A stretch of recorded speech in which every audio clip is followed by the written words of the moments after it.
시청자 여러분, 안녕하십니까? 3월 9일 월요일 JTBC 뉴스 아침엔 시작합니다. 오늘 오전 0시부터 한국과 일본의 상호 입국 규제가 강화됐습니다. 코로나19 확산 방지를 이유로 일본 정부가 한국인들의 일본 입국을 사실상 금지했고 우리 정부도 일본인들의 한국 입국 규제를 강화했습니다.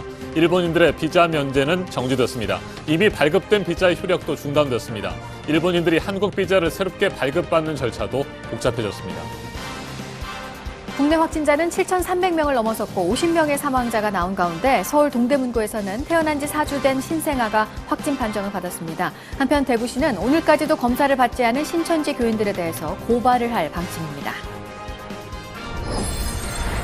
오늘부터 마스크 오부제가 시행됩니다. 한 사람당 일주일에 2장씩 태어난 해 끝자리 수에 따라 정해진 요일에 마스크를 살 수 있습니다. 혼자서 마스크를 구입하기 어려운 2010년 이후에 태어난 어린이와 1940년 이전에 출생한 노인들의 경우 함께 사는 가족이 약국 등에서 대신 구매할 수 있습니다. 수도 워싱턴에서도 코로나에 감염된 환자가 나온 미국에서는 확진자 수가 500명을 넘어섰습니다. 미 육군은 한국을 오가는 모든 장병과 가족들에 대해 이동 제한을 지시했습니다. 더불어민주당이 비례대표용 연합정당에 참여할지 여부를 전당원 투표로 결정하기로 했습니다. 오늘과 오는 11일 최고위원회 논의를 통해 구체적인 투표 방식을 확정할 예정인데 모바일 플랫폼을 통한 12일과 13일 투표가 유력하게 거론되고 있습니다. 지금 상태라면 미래한국당이 더 많은 비례 의석을 가져갈 수 있다는 관측이 나오면서 당내에서는 비례연합정당 참여가 불가피하다는 의견이 나오고 있고 이낙연 전 총리도 비례정당 참여가 필요하다는 입장을 밝힌 것으로 전해졌습니다. 어젯밤 경기도 화성의 삼성전자 반도체 공장에서 난 불이 2시간 반 만에 완전히 꺼졌습니다. 인명피해는 없었고 생산 라인이 아닌 부대 시설에서 난 불이라서 제품 생산에도 차질이 없을 것으로 보입니다. 코로나19 확산 방지를 이유로 오늘 오전 0시부터 한국과 일본의 상호 입국 규제가 강화됐습니다. 한국인들의 일본 입국이 사실상 금지됐고 일본인들도 한국으로 들어오는 절차가 훨씬 더 까다로워졌습니다. 우리 정부는 일본인들의 비자 면제를 정지시켰습니다. 이미 발급된 비자의 효력도 중단됐습니다. 새롭게 비자를 발급받는 절차도 복잡해졌습니다. 네, 일본 정부가 먼저 내놓은 우리에 대한 입국 통제 조치와 여기에 맞대응해서 나온 우리 정부의 조치가 동시에 적용이 되기 시작한 건데요. 일본에 대해서만 이렇게 조치를 취한 것에 대해 청와대는 일본 조치가 과잉이었다고 했고 외교부는 절제된 상응 조치라는 입장입니다. 먼저 임지수 기자가 보도합니다. 당분간 한국에 입국하려는 일본인이 작성해야 하는 건강상태 확인서입니다. 지난 한 달간 다녀온 도시 이름, 지난 2주간 호흡기 증상 여부를 표시하게 했습니다. 앞으로 비자를 발급받으려면 일본 주재 우리 공관에 반드시 써서 내야 합니다. 한국 입국자 중 이런 건강 확인서를 써야 하는 건 중국에 이어 일본이 두 번째입니다. 특히 건강 상태 확인서를 내더라도 우리 영사관 등에서 충분히 심사하도록 했습니다. 지난 5일 일본이 한국인 입국 금지를 발표한 이후 우리 정부가 내놓은 맞대응 방안 중 하나입니다. 정부는 당분간 모든 일본인들이 대한민국 비자를 새로 발급받아야 한국에 입국할 수 있도록 조치했습니다. 새로 받은 비자가 없다면 일본에서 탑승이 어렵고 한국에 와도 입국할 수 없습니다.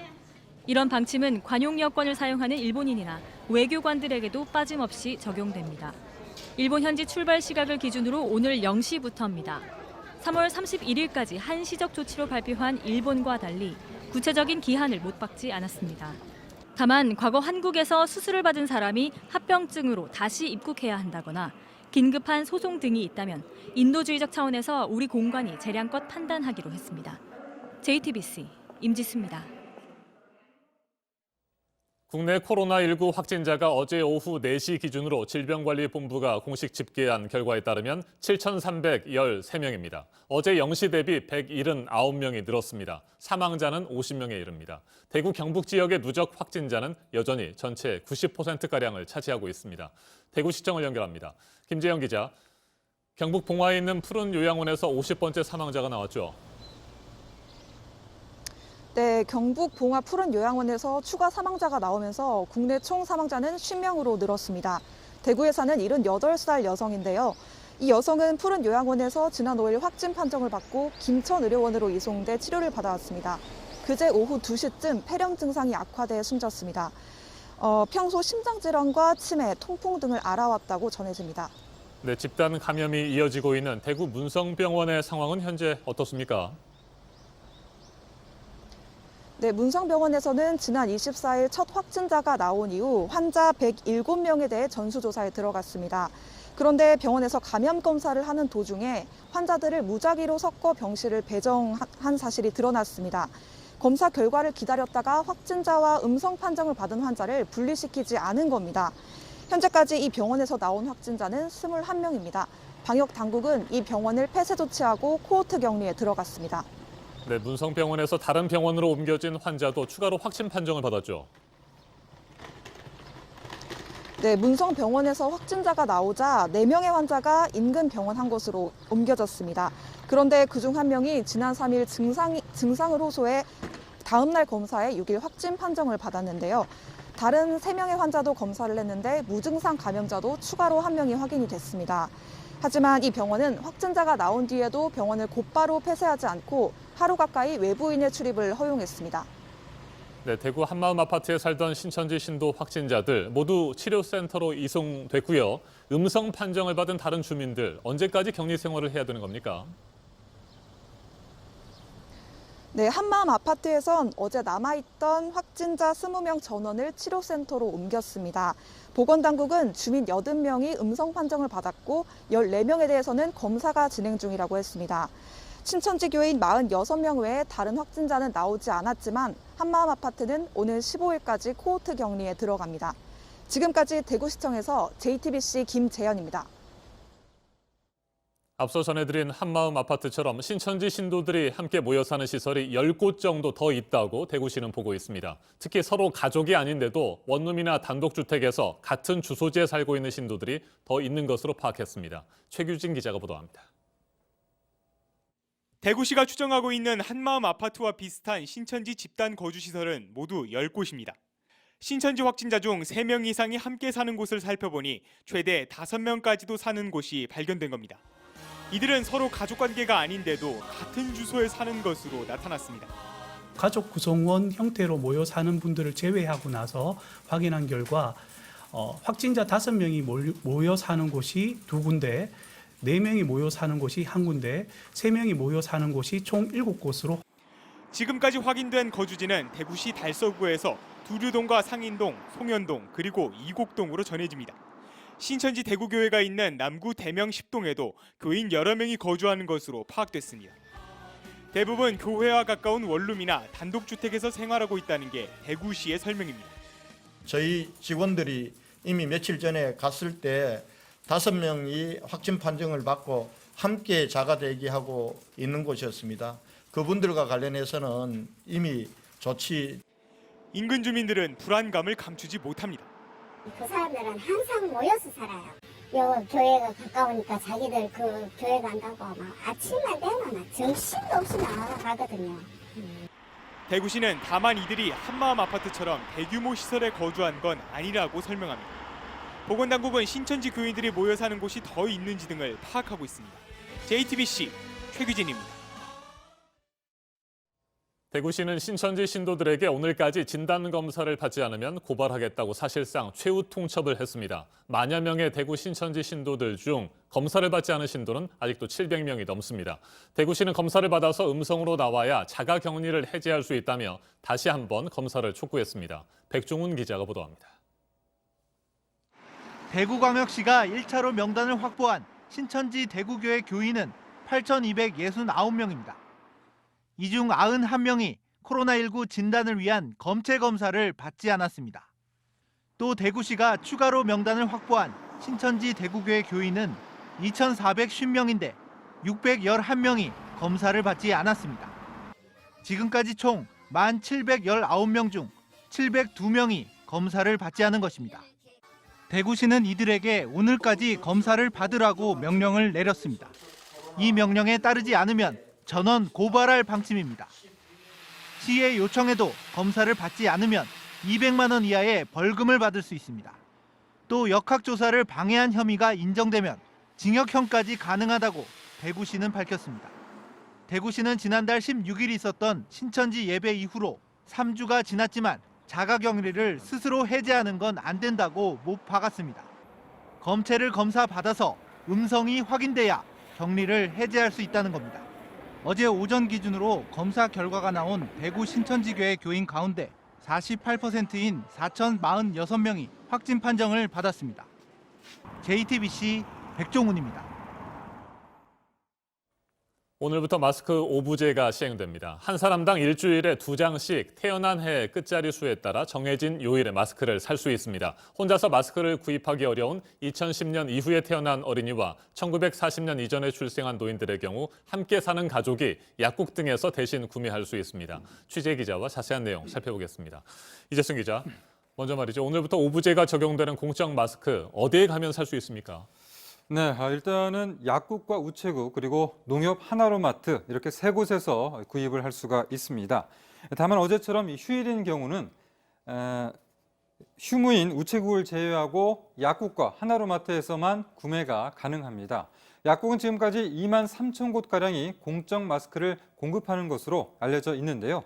약국의 경우에는 개별 약국의 판매를 강제하지는 않고 있습니다. 네, 반드시 신분증을 가지고 가야 살 수가 있는 거죠? 네, 그렇습니다. 주민등록증이나 운전면허증, 또 여권을 갖고 가면 되는데요.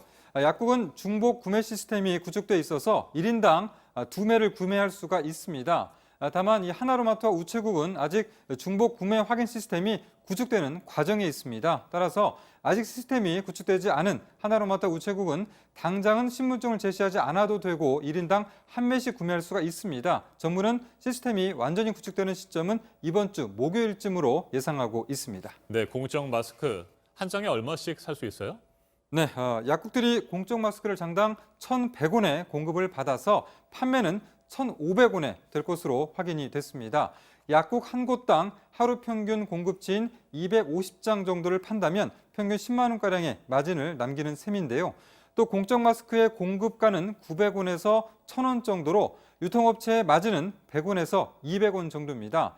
정부는 유통마진에 대해서 최근 급증한 물량을 처리하면서 물류비와 또 인건비 인상 등을 고려할 때 과도한 가격이라고 보기는 어렵다, 이렇게 평가했습니다. 네, 그동안 문제가 됐던 것이 거동이 불편하거나 혼자서는 마스크를 구입할 수 없는 노인과 어린이들, 이들은 과연 어떻게 할 것이냐 하는 점이었어요. 정부가 어제 대책을 발표했죠. 네, 그렇습니다. 이 장애인에게만 허용하기로 했던 이런 대리구매 대상을 어린이와 노인으로까지 확대를 했습니다. 만 10살 이하 어린이와 80살 이상 노인은 가족이 대신 마스크를 살 수 있게 됐는데요. 2010년을 포함해서 그 이후에 태어난 어린이와 또 1940년을 포함해서 그 이전에 태어난 노인을 대신해서 마스크를 살 수가 있습니다. 다만 이 경우에도 요일제를 지켜야 되는데요. 예를 들어서 2012년에 태어난 아이 만 8살인데 이 아이를 대신해서 1984년생 36살 부모가 마스크를 살 수가 있습니다. 단 대리구매할 수 있는 요일은 아이의 출생연도 끝자리 기준이라서요. 출생연도의 끝자리를 기준으로 월요일은 16, 화요일은 27, 수요일은 38, 목요일은 499, 금요일은 5와 0이 해당이 됩니다. 주중에 사지 못했다면 토요일과 일요일에 사면 됩니다. 자, 그런데 함께 살지 않고 좀 떨어져서 사는 자녀가 고령의 부모님을 대신해서 마스크를 사려고 하는데 그건 안 된다면서요. 여전히 불편하겠어요. 네, 따로 살 경우에는 대리구매를 할 수가 없습니다. 주민등록부상 동거인만 마스크를 대신 살 수 있기 때문인데요. 대리구매할 땐 본인의 신분증과 또 주민등록 등본을 챙겨가야 합니다. 등본에는 본인과 또 본인이 대리구매하는 대상이 함께 올라가 있어야 합니다. 네, 마스크를 사러 갔는데 이미 마스크가 다 팔렸다. 뭐 이렇게 대답을 듣는 경우가 많지 않습니까? 어때요? 몇 시쯤에 가야 마스크를 정확하게 살 수 있습니까? 네, 이 마스크 오부제가 시행되더라도 이 마스크 물건이 들어오는 시간은 일정하지는 않습니다.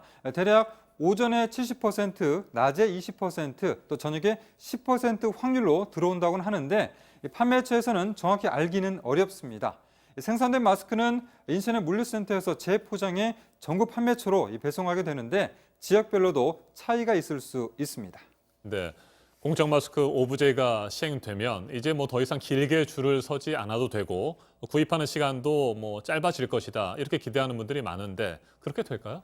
네, 그렇게 되기를 누구나 다 네. 기대를 하고 있는 그런 상황인데요. 정확히 예측하기는 어렵지만 평소보다 시간이 조금 더 걸릴 수도 있습니다. 구매자들의 주민등록번호를 판매 이력 시스템에 입력해야 하기 때문인데요. 마스크는 약국에서 약 하루에 250장, 하나로마트에서는 약 100장 정도가 들어오게 됩니다. 통계청의 주민등록 인구 현황에 따르면 화요일이 가장 붐빌 것으로 보이는데요. 추석연도 끝자리가 2와 7인 인구가 1,061만여 명으로 가장 많기 때문입니다. 그 다음은 목요일 그리고 금요일 순입니다. 네, 이제 마스크 생산량의 80%는 공적 마스크 판매처에서 팔리게 되는 겁니다.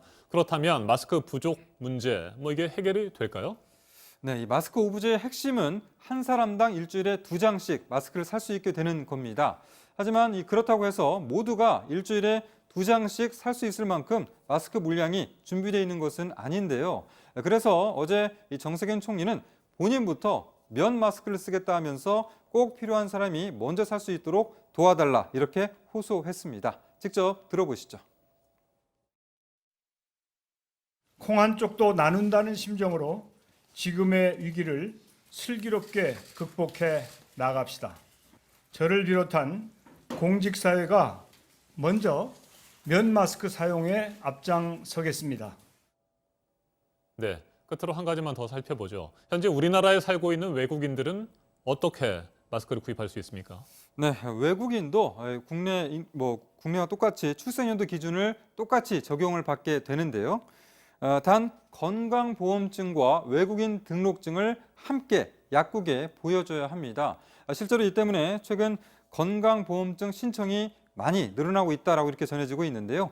본인이 직접 와야 하고 대리 구매는 안 됩니다. 알겠습니다. 여기까지 듣죠. 이재승 기자 수고했습니다.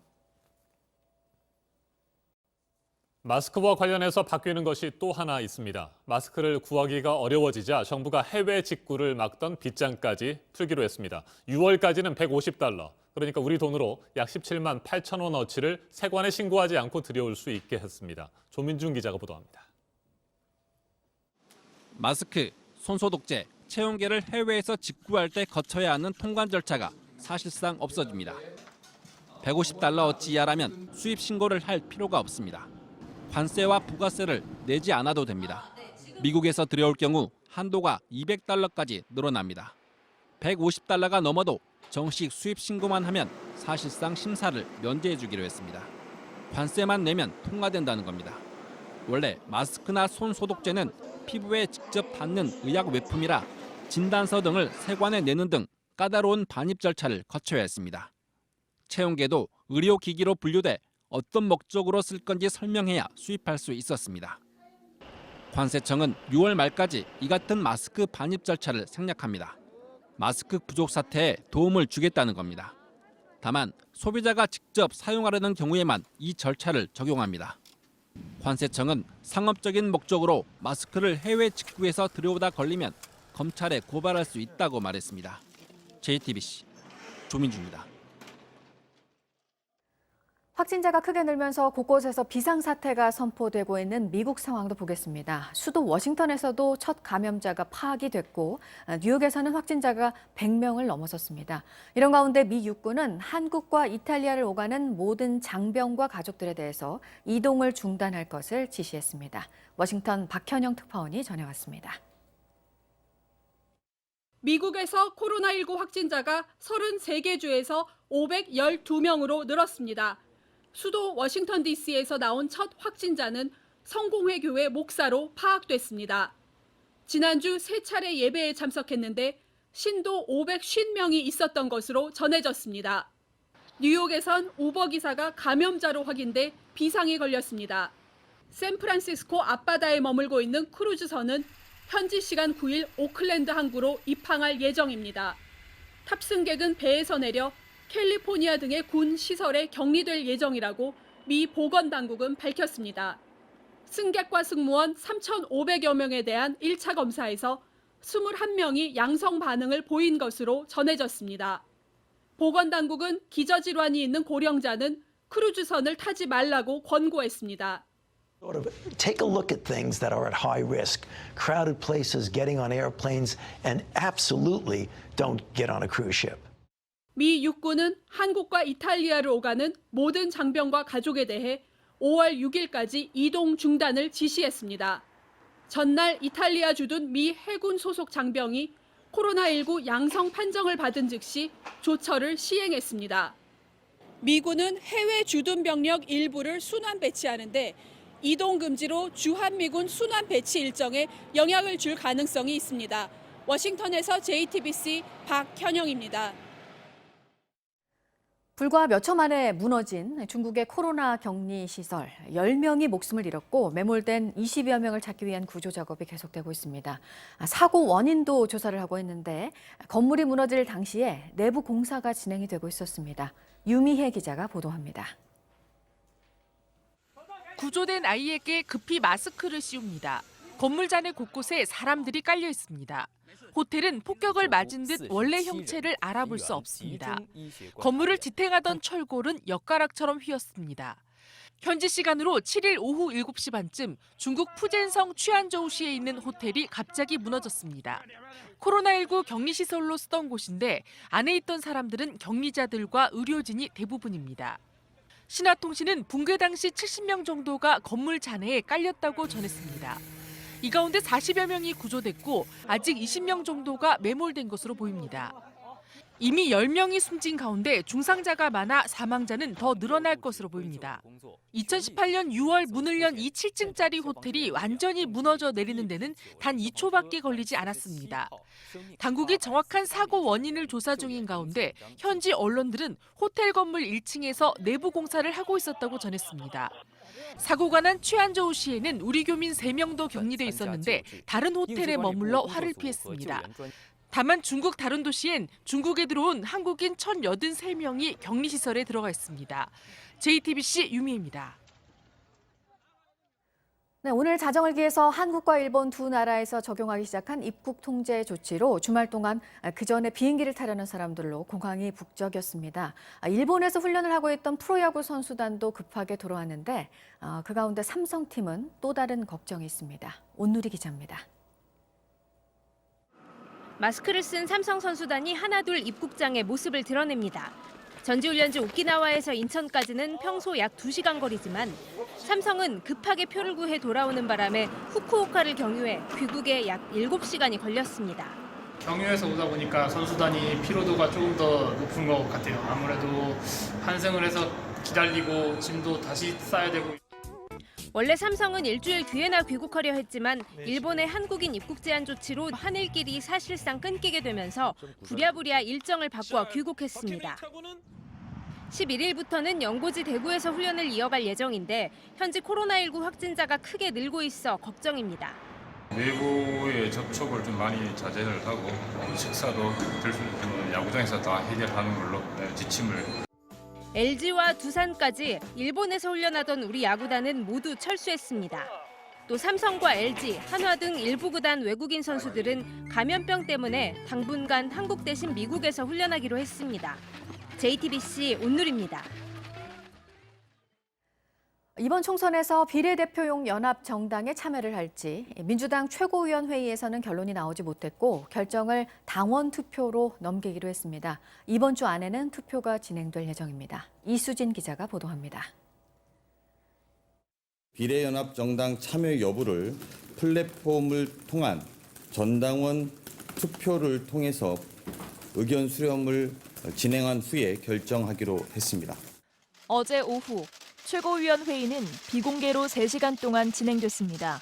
비례연합정당 참여를 놓고 지도부 간 의견은 엇갈렸습니다.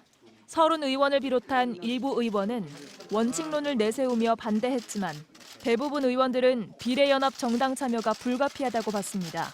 공동 상임선대위원장을 맡은 이낙연 전 총리도 비례정당 참여가 필요하다는 입장이었던 것으로 전해졌습니다. 비난은 잠시지만 책임은 4년 동안 이어질 수 있다는 취지의 발언도 했다고 참석자들은 전했습니다. 민주당은 지난해 4+1 협의체를 통해 연동형 비례대표제를 골자로 한 선거법 개정안을 처리했습니다. 이에 반발한 미래통합당이 비례대표 정당인 미래한국당을 만들자 민주당은 꼼수라고 비판한 바 있습니다. 하지만 미래한국당이 범여권보다 더 많은 비례의석을 가져갈 수 있다는 관측이 나오면서 민주당도 비례연합 정당 참여 논의를 공식화한 겁니다. 민주당은 비례연합정당 참여 여부를 가르는 당원 투표 방식을 늦어도 11일까지 결정하겠다고 밝혔습니다. JTBC 이수진입니다. 이탈리아에서는 하루 동안 늘어난 코로나19 확진자 수가 1,500명에 가깝습니다. 전체 확진자 수는 7,375명으로 우리나라 확진자 수보다 더 많아진 상황입니다. 보도국 연결해서 이 소식 자세히 알아보도록 하겠습니다. 안태훈 기자, 확진자와 사망자가 늘어나는 속도가 그야말로 무서운 속도인데 사망자도 360여 명으로 늘어난 거죠? 네, 그렇습니다. 이탈리아 보건당국은 현지 시간 8일 누적 사망자가 366명이다라고 밝혔습니다. 이탈리아는 사망자뿐만 아니라 확진자도 중국 다음으로 많아졌습니다. 확진자는 다시 말씀드리겠습니다. 확진자는 7,375명으로 집계됐습니다. 이는 전날 대비 1,492명이나 급증한 것입니다. 사망자와 확진자 모두 이탈리아에서 첫 감염자가 보고된 이후에 하루 기준으로 가장 많이 증가했습니다. 우리나라의 경우 그동안 검체 조사 인원이 다른 나라에 비해서 훨씬 많았습니다. 이탈리아에서 코로나19 검체 조사를 진행한 인원은 5만여 명, 우리나라는 18만 8천여 명입니다. 이에 따라서 검사가 진행될수록 이탈리아의 확진자는 당분간 급증할 가능성이 높아 보입니다. 네, 우리나라는 현재 전국 곳곳에서 산발적으로 나오고 있는 그 집단 감염 사례를 막기 위해서 지금 주력하고 있는 상황입니다. 우리나라에 대해서 WHO 사무총장이 또 언급한 게 있죠? 네, 그렇습니다. 세계보건기구 WHO 사무총장은 한국이 코로나19와의 싸움에서 진전을 보이고 있다라고 평가했습니다. 강경화 외교부 장관하고 매우 생산적인 통화를 했다며 트위터를 통해서 이같이 전하기도 했습니다. 강 장관은 코로나19에 대한 세계적인 대응을 위해서 300만 달러, 약 36억 원을 지원하기로 했습니다. 앞서 우리나라 정부는 대구 경북 지역의 코로나19 확산 속도가 정체 양상을 보이고 있다라고 밝혔습니다. 한국의 확진자는 지난 6일 새벽 0시를 기준으로 하루 518명, 7일에는 483명, 8일엔 367명이 추가됐습니다. 이 밖에 새로 들어온 소식들은 잠시 후 8시 18분쯤 다시 연결해서 전해드리도록 하겠습니다. 지금까지 아침엔 지금 JTBC 안태훈입니다. 이번에는 오늘 아침 체크해봐야 할 뉴스들을 분야별로 살펴보겠습니다. 먼저 정치 분야입니다. 이란에서 코로나19 사태가 갈수록 심각해지자 우리 정부가 이번 주 안에 전세기를 이란으로 보내 우리 교민들을 철수시키는 방안을 추진하고 있습니다. 주 이란 한국 대사관이 귀국 희망자를 조사하고 있는데 100명 정도가 전세기에 탑승할 것으로 예상됩니다. 한국과 카자흐스탄 정부가 논의해온 토카예프 카자흐스탄 대통령의 한국 방문이 코로나19 사태로 연기됐습니다. 올해 안에 다시 추진하겠다고 청와대가 밝혔습니다. 방안과 함께 준비되던 홍범도 장군의 유해 봉환도 미뤄지게 됐습니다. 더불어민주당 공천에서 탈락한 정봉주 전 의원과 무소속 손혜원 의원이 주도하는 비례대표 정당 열린민주당이 어제 중앙당 창당대회를 열고 공식 출범했습니다. 당대표로 이근식 전 행정자치부 장관이 추대됐습니다. 정 전 의원과 손 의원은 총선에 출마하지 않고 공천 작업에만 집중하겠다고 밝혔습니다.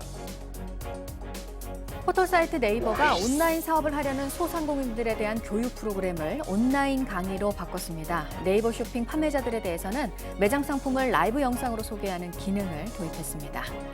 실적 악화 때문에 롯데하이마트가 창사 20년 만에 처음으로 오늘부터 희망퇴직 신청을 받습니다. 지난해 영업이익이 41% 급감했습니다.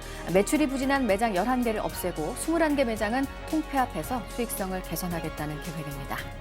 개별 노조인 르노 삼성자동차 노조가 민주노총에 들어가는 걸 추진을 합니다. 사측과의 임금 협상이 지지부진한 상황이고 투쟁 강도를 높이려는 전략으로 보입니다. 이를 결정하기 위한 조합원 총회를 열 예정입니다. 계속해서 사회 분야 뉴스입니다. 서울 동대문구에서 생후 4주 된 신생아가 코로나19 확진 판정을 받았습니다. 지금까지 국내에서 감염이 확인된 환자들 가운데 최연소입니다. 아이 부모와 외할아버지, 외할머니도 모두 확진 판정을 받았습니다. 서울 백병원에 입원 중이던 70대 여성 환자가 코로나19 확진 판정을 받아 응급실과 일부 병동이 폐쇄됐습니다. 지난 3일부터 입원 중이었는데 대구에서 왔다는 이유로 다른 병원에서 진료를 받지 못하자 이 사실을 숨긴 것으로 알려졌습니다. 어제 오후 4시 반쯤 전북 부안군의 한 제방에서 트랙터가 5m 아래로 추락했습니다. 작업장으로 이동 중이었는데 70대 운전자가 트랙터에 깔려 숨졌습니다. 경찰이 정확한 사고 원인을 조사하고 있습니다. 해외 아티스트들의 내한 공연 취소가 이어지고 있습니다. 통영국제음악제도 그렇고 이달의 내한 클래식 공연은 대부분 무산이 됐습니다. 다음 달 공연들은 공연 기획사들이 상황을 지켜보고 있습니다. 국립오페라단에서 해임됐던 윤호근 전 단장이 최근 해임 취소 소송에서 승소를 하면서 오늘부터 업무에 복귀하겠다는 입장을 밝혔습니다. 지난해 10월부터 박형식 단장이 지휘를 해왔기 때문에 이렇게 되면 2명의 단장 체제 하에서 혼란이 불가피할 것으로 보입니다. 음주운전으로 적발된 배우 홍기준 씨 입건됐습니다. 신호 대기 중이던 차량에서 잠이 들었습니다. 혈중 알코올 농도가 면허 취소 수준이었습니다. 미래통합당 공천심사에서 탈락한 홍준표 전 대표가 오늘 기자회견을 합니다. 탈당, 무소속 출마에 대한 입장을 밝힐 것으로 보입니다. 한일 두 나라의 서로에 대한 입국 규제 조치에 이어서 항공편도 오늘부터 크게 줄었습니다. 일단 이달 말까지인데 아시아나항공은 일본 전 노선 운항을 중단을 했고 대한항공은 인천과 나리타를 잇는 노선을 제외하고 나머지 노선의 운항을 하지 않습니다. 달라진 민원 신청서 서식이 오늘부터 시범 도입되는데요. 글자와 칸 크기가 커졌습니다. 전입신고, 운전면허 갱신 등 7가지를 시작으로 점차 대상이 늘어날 예정입니다. 분야별 뉴스들 체크해드렸습니다. 이어서 날씨 정보입니다. 오늘은 우산 챙겨 나오셔야겠습니다. 전국에 차차구름 많아지면서 오전에 제주에 비가 시작되겠고요. 밤에는 충청 이남 지역, 내일 새벽에는 전국으로 확대되겠습니다. 비는 내일 저녁 무렵 대부분 그치겠고요. 비의 양은 강원 영동과 제주에 50mm가 넘는 많은 양이 쏟아지겠습니다. 충청 이남 지방에는 최대 30, 그 밖의 지역에 최대 10mm 정도 예상됩니다. 오늘 미세먼지도 기승이죠. 서쪽 지역에서 일평균 나쁨 수준 보이겠습니다. 낮 기온은 서울과 광주가 16도, 대구가 15도까지 오르겠고요. 북한의 경우에도 개성이 최고 15도로 우리나라만큼 포근하겠습니다. 내일 비가 그치고 반짝 추위가 찾아옵니다. 기상정보였습니다.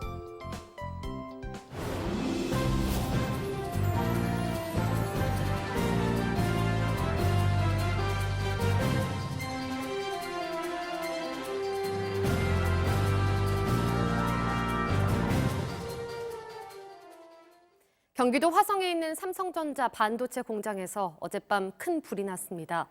불은 2시간 반 만에 꺼졌고 다행히 인명피해는 없었지만 주민들은 솟아오른 불기둥을 보며 불안에 떨었습니다. 이수진 기자입니다. 커다란 불기둥이 솟아오릅니다. 말이 되는 상황이야? 어떡해. 주민들은 불안한 마음을 내비칩니다. 소방당국이 진화에 나섰지만 불길은 쉽게 잡히지 않습니다. 화염은 더 강하게 치솟습니다. 검은 연기가 하늘을 뒤덮었습니다. 화성 삼성전자 반도체 공장에서 불이 난 시각은 어젯밤 11시 20분쯤입니다. 불이 난 곳은 공장 안에 있는 폐수 처리 시설로 추정됩니다. 큰 불길은 50분 만에 잡혔고 잔불은 2시간 반 만인 오늘 새벽 1시 50분쯤 완전히 꺼졌습니다.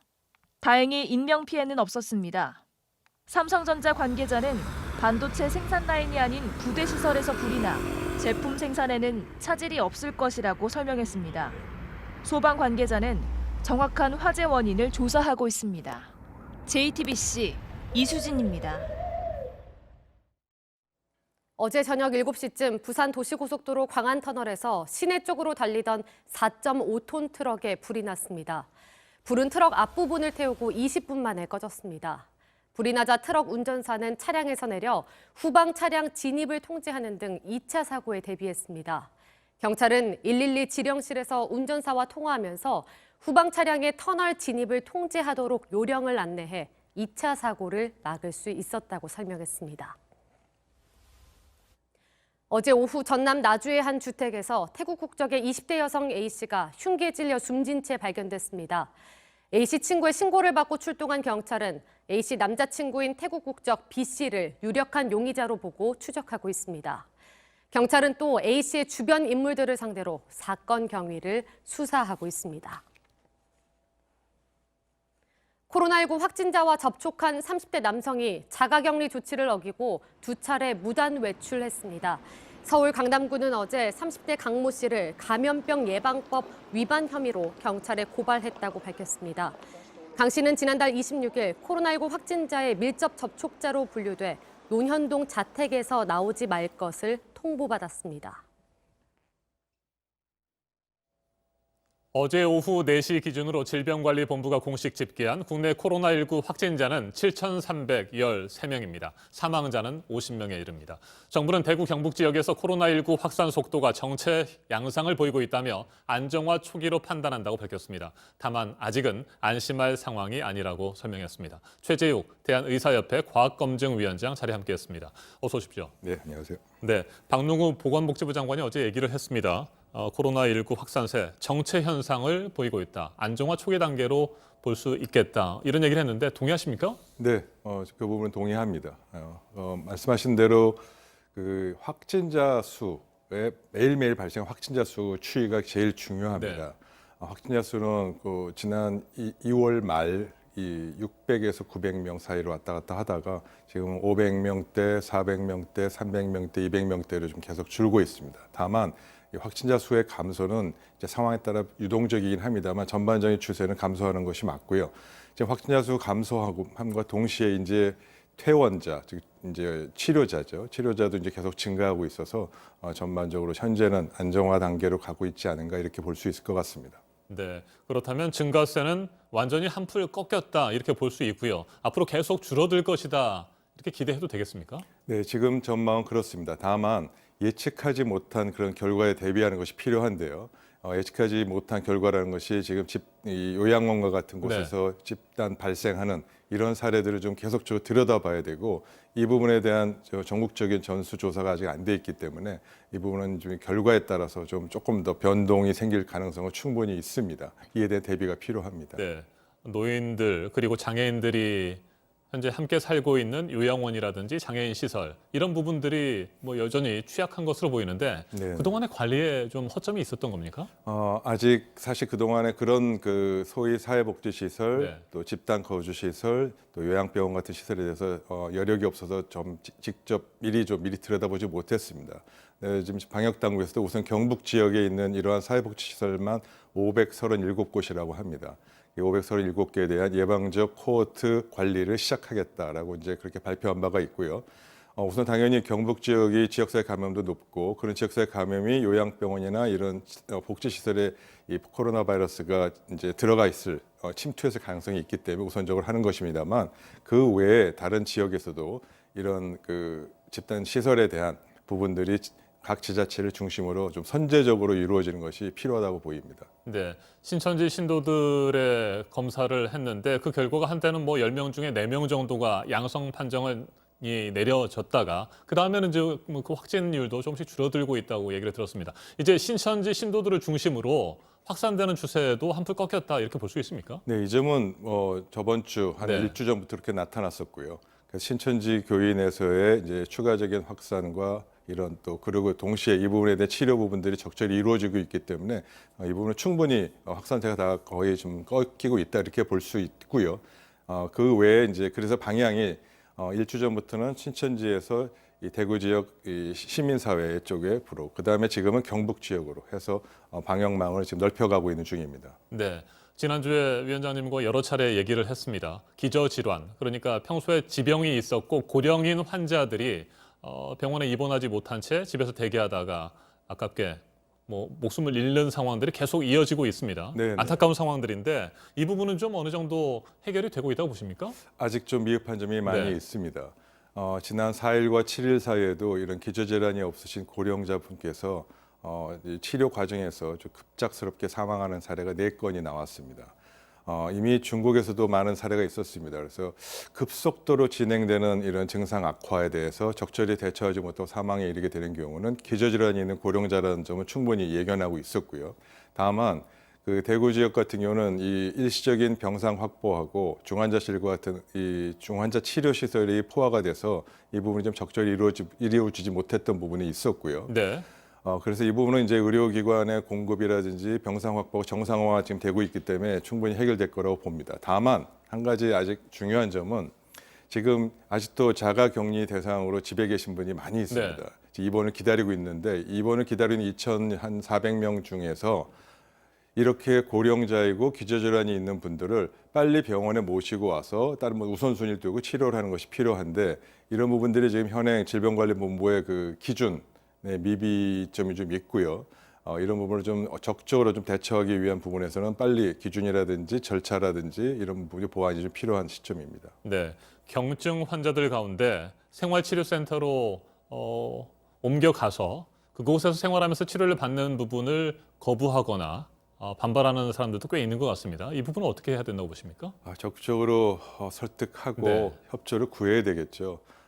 당연히 법에 의해서 강제할 수 있는 상황입니다만 그것도 동시에 적극적으로 이분을 설득하고 또 협조를 구하고 여러 번 이야기해서 하는 것이 필요하고요.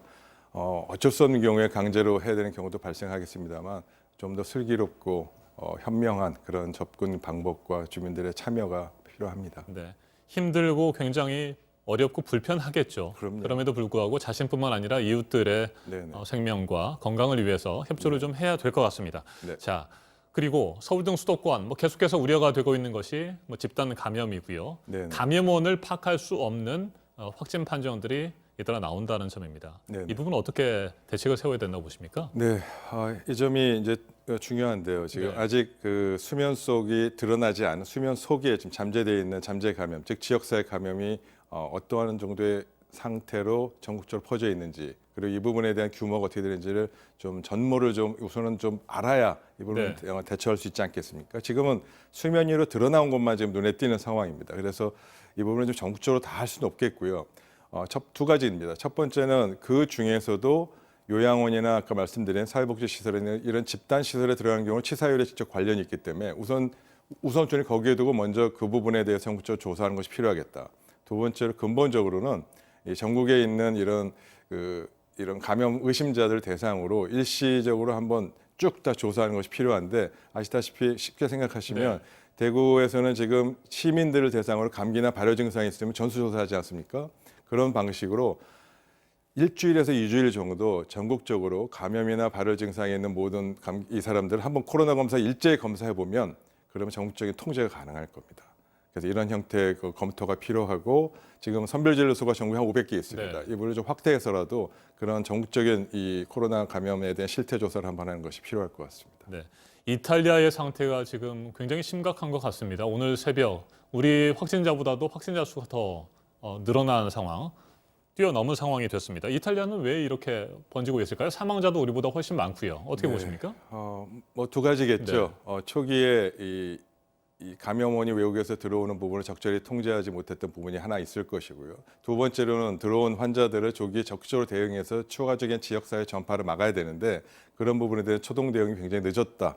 그리고 그런 부분에 늦은 것이 늦게 대처가 되니까 지금 이미 확산된 지역사회 감염이 어느 정도 규모가 이상 되면은 방역 조치로 통제가 안 됩니다. 네, 바로 그런 점이 어려운 점입니다. 그렇군요. 해외 감염병 전문가들의 경우에는 이미 팬데믹이 시작됐다. 그러니까 세계적인 대유행에 접어들었다. 이렇게 보는 분들도 꽤 있는 것 같아요. 위원장님은 어떻게 보세요? 네, 많은 전문가들이 그렇게 동의하고 있고요. 저 역시 그렇게 동의합니다. 다만 드러난 결과로 그 부분은 확인하는 데는 다소 시간적인 격차가 있어서 그렇지 이미 그렇게 진행됐다라고 보는 것이 전문가들의 많은 견해입니다. 알겠습니다. 우리도 계속해서 긴장감을 늦춰서는 안 될 것 같고요. 확진 판정자들도 줄어들었으면 좋겠습니다. 지금까지 최재욱 대한의사협회 과학검증위원장이었습니다. 말씀 잘 들었습니다.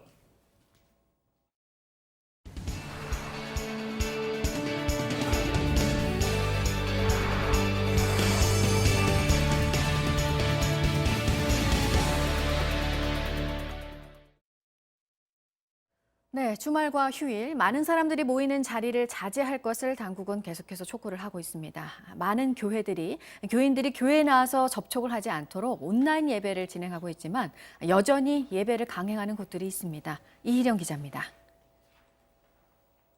방역차가 돌아다닙니다. 직원들이 곳곳에 소독약도 뿌립니다. 서울 구로구의 연세중앙교회 모습입니다. 연세중앙교회는 지난주에 이어 어제도 주일 예배를 진행했습니다. 교인들은 마스크를 쓰고 교회로 향했습니다. 불만을 표현하는 주민도 있습니다. 전파되면 이거를 자기들이 어떻게 책임을 지려고 그러는지 왜 굳이 이렇게 집회를 해가면서 그 예배를 일부 주민들은 교회 주변에 예배 중단을 촉구하는 현수막을 달기도 했습니다. 구로구청은 불안감을 호소하는 주민들이 많다며 예배 모임을 축소해달라고 지속적으로 요청하고 있다고 밝혔습니다. 교회 측은 교인들에게 최대한 인터넷 영상 예배를 드리도록 부탁하고 있다며 입장할 때 발열 여부와 신원을 철저히 확인하고 있다고 했습니다. 서울 송파구의 임마누엘 교회도 어제 1부에서 4부 예배를 그대로 드렸습니다.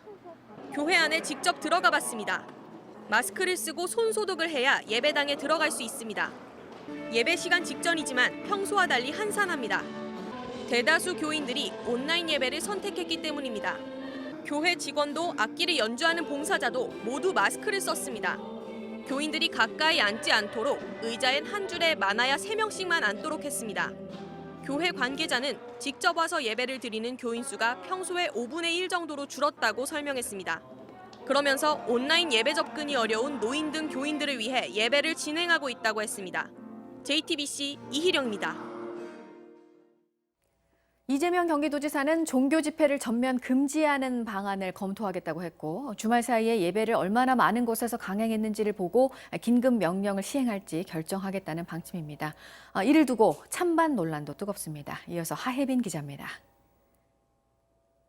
종교의 자유는 국민이 안전한 상태에서 보장돼야 한다. 왜 일주일에 1시간 드리는 예배만 제재하나? 이재명 경기도지사의 페이스북 게시글엔 하루 동안 2,300개가 넘는 댓글이 달렸습니다. 이 지사는 감염병 예방 및 관리법에 따라 종교 집회를 전면 금지하는 걸 검토 중이라는 글을 올렸습니다.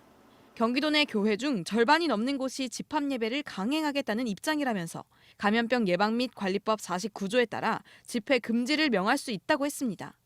엄청난 댓글이 달리는 와중에 진중권 전 동양대 교수는 자신의 페이스북에 반대 의견을 밝혔습니다. 강제적인 금지 조치는 오히려 역효과를 낼 것이란 이유에서입니다. 또 대다수 교회가 방역에 적극 협조하고 있는 만큼 대책 마련이 우선이라고 했습니다. 경기도는 일단 이번 주까지는 예배 등 종교 집회를 중단하라는 권고만 하겠다는 입장입니다. 주말 사이 예배를 실제로 강행한 곳이 얼마나 되는지를 확인해 긴급명령 시행 여부를 결정하겠다는 겁니다. 또 신천지 집회 금지와 시설 폐쇄 기간도 이달 22일까지 늘리기로 했습니다. JTBC 하혜빈입니다. 오늘의 핵심 뉴스들을 정리해드리는 아침엔 주요 뉴스입니다. 오늘 오전 0시부터 한국과 일본의 상호 입국 규제가 강화됐습니다. 코로나19 확산 방지를 이유로 일본 정부가 한국인들의 일본 입국을 사실상 금지했고 우리 정부도 일본인들의 한국 입국 규제를 강화했습니다. 일본인들의 비자 면제는 정지됐습니다. 이미 발급된 비자의 효력도 중단됐습니다. 일본인들이 한국 비자를 새롭게 발급받는 절차도 복잡해졌습니다. 국내 확진자는 7,300명을 넘어섰고 사망자는 50명입니다. 서울 동대문구에서는 아빠가 확진자였던 태어난 지 4주 된 신생아가 엄마와 함께 확진 판정을 받았습니다. 최연소 확진자가 될 것으로 보입니다. 오늘부터 마스크 오부제가 시행됩니다. 한 사람당 일주일에 2장씩 태어난 해 끝자리 수에 따라 정해진 요일에 마스크를 살 수 있습니다. 혼자서 마스크를 구입하기 어려운 2010년 이후에 태어난 어린이와 1940년 이전에 출생한 노인들의 경우 함께 사는 가족이 약국 등에서 대신 구매할 수 있습니다. 수도 워싱턴에서도 코로나19에 감염된 환자가 확인이 된 미국에서는 확진자가 512명, 사망자가 21명으로 늘어났습니다. 한편 미 육군은 한국을 오가는 모든 장병과 가족에 대해서 이동 제한을 지시했습니다. 더불어민주당이 비례대표용 연합정당에 참여할지 여부를 전당원 투표로 결정하기로 했습니다. 오늘과 오는 11일 최고위원회 논의를 통해 구체적인 투표 방식을 확정할 예정인데 모바일 플랫폼을 통한 12일과 13일 투표가 유력하게 거론되고 있습니다. 지금 상태라면 미래한국당이 더 많은 비례의석을 가져갈 수 있다는 관측이 나오면서 당내에서는 비례연합정당 참여가 불가피하다는 의견이 나오고 있고 이낙연 전 총리도 비례정당 참여가 필요하다는 입장을 펼친 것으로 전해졌습니다. 경기도 화성의 삼성전자 반도체 공장에서 어젯밤에 난 불이 인명피해 없이 완전히 꺼졌습니다. 생산 라인이 아닌 부대 시설에서 난 불이라서 제품 생산에도 차질이 없을 것으로 보입니다. 아침엔 주요 뉴스였습니다. 이어서 날씨 정보입니다. 내일까지 곳곳 비 소식이 있습니다. 오전에 제주에서 시작되겠고요. 밤에는 충청 이남, 내일 새벽에는 전국으로 확대되겠습니다. 내일 저녁 무렵 비는 대부분 그치겠고요. 비의 양은 강원 영동과 제주에 50mm 안팎으로 가장 많겠습니다. 그 밖에 충청 이남 지역에 최대 30mm, 또 서울 등 중북부 지역은 10mm 정도 예상됩니다. 오늘 미세먼지도 기승이죠. 현재 출근길 서쪽 지역에서 나쁨 수준 나타나고 있습니다. 오늘 낮 기온은 서울과 광주가 16도, 대구가 15도로 무척 포근하지만 어제보다는 조금 낮겠고요. 북한도 최고 기성이 15도가 되면서 아래쪽 지방은 우리나라와 비슷하겠습니다. 내일 비가 그치고 반짝 추위가 찾아옵니다. 기상정보였습니다.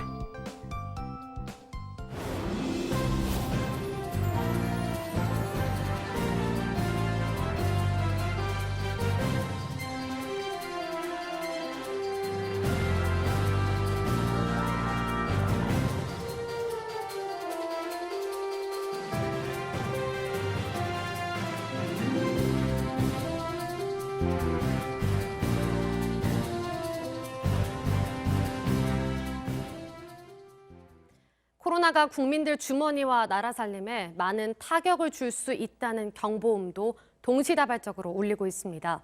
최악의 경우를 상정하긴 했지만 2008년 금융위기 수준으로 경기가 위축될 수 있다는 진단도 나왔습니다. 추경 예산만으로 수습이 가능할지, 그렇지 않다면 다른 특단의 대책도 서둘러야 할 텐데 송승환 기자가 보도합니다. 아시아개발은행은 한국에서 코로나19가 확산하는 최악의 경우 올해 경제 성장률이 1%포인트 넘게 줄어들 것이라고 내다봤습니다. 이는 중국의 내수가 줄어들고 여행을 금지하는 기간이 6개월간 이어질 때입니다. 또 한국에서 코로나19가 석 달 동안 퍼져서 내수가 2% 감소한 상황을 가정한 겁니다. 최악의 시나리오지만 전문가들은 실현될 가능성을 배제할 수 없다고 말합니다. 이미 한국에서 확진자가 한 달 넘게 나오고 있고 확산세가 각국으로 번지고 있어서입니다. 이 경우 운수업이 가장 큰 타격을 받습니다.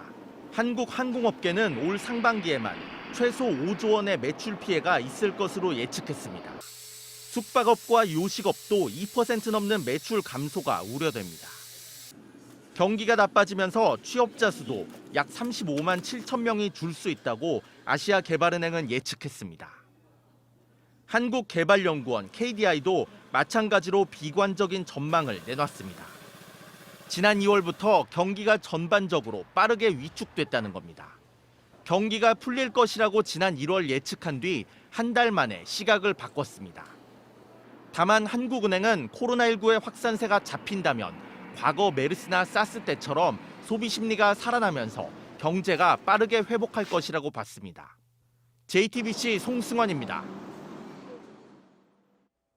취업 시장에도 비상이 걸렸습니다. 각종 어학 시험뿐만 아니라 상반기 신입사원 공채도 줄줄이 연기되고 있습니다. 가뜩이나 취업도 어려운데 아예 시험 기회조차 사라지니 취업 준비생들의 속은 까맣게 타고 있습니다. 이자연 기자입니다. 사기업 입사를 준비 중인 박모 씨는 지난달 29일 토익 시험을 준비하고 있었습니다. 그런데 시험 일주일 전 갑작스럽게 취소됐다는 연락을 받았습니다. 코로나19 때문입니다. 900 이상이 좀 안전해서 시험이라는 게 이게 점수가 꼭 원하는 대로 나오지 않다 보니까 여러 번 봐야 되잖아요. 문제는 앞으로도 그럴 것 같다는 겁니다. 주간사인 YBM은 오는 15일과 29일 시험도 취소할지 검토 중입니다. 영어 시험뿐만이 아닙니다. 이번 달에 예정돼 있던 프랑스어, 중국어 능력 시험 일정도 모두 멈췄습니다. 취업 시장도 얼어붙었습니다. 삼성과 SK, LG그룹 등은 상반기 채용을 잠정 연기했고 공무원 채용 시험도 사상 처음으로 미뤄졌습니다. 불안한 마음에 자기소개서를 가다듬고 면접 준비를 하고 싶어도 이마저도 쉽지 않습니다. 대학에서 제공하던 커리어 상담이나 취업 특강 프로그램도 줄줄이 취소됐기 때문입니다. 저 상반기에 자기소개서 첨삭을 받으려고 했는데 하는 데가 없더라고요. 상반기는 마음을 비워야겠다 싶은데도 그래도 불안한 마음은 어쩔 수가 없죠. 코로나 사태가 언제까지 이어질지 알 수 없는 상황에서 취업 준비생들의 고민도 깊어지고 있습니다. JTBC 이자연입니다.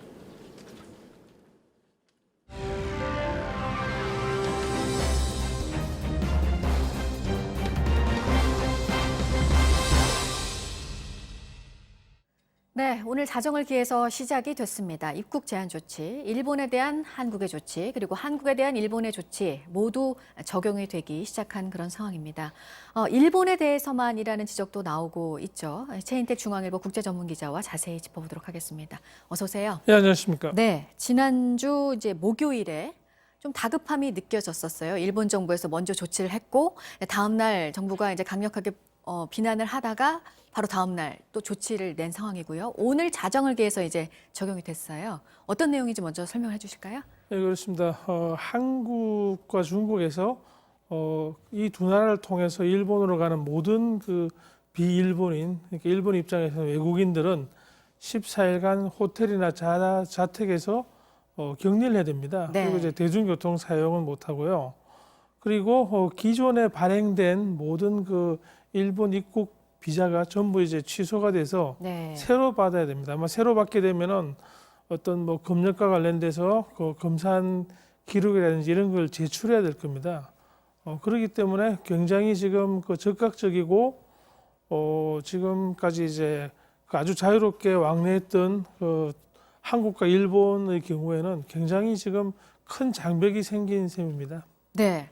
가뜩이나 좀 냉랭한 관계였는데 이번에 코로나 사태로 또 이렇게 두 나라 관계가 이렇게 된 상황인데 먼저 왜 일본에서 이런 조치를 좀 갑작스럽게 왜 낸 것이냐.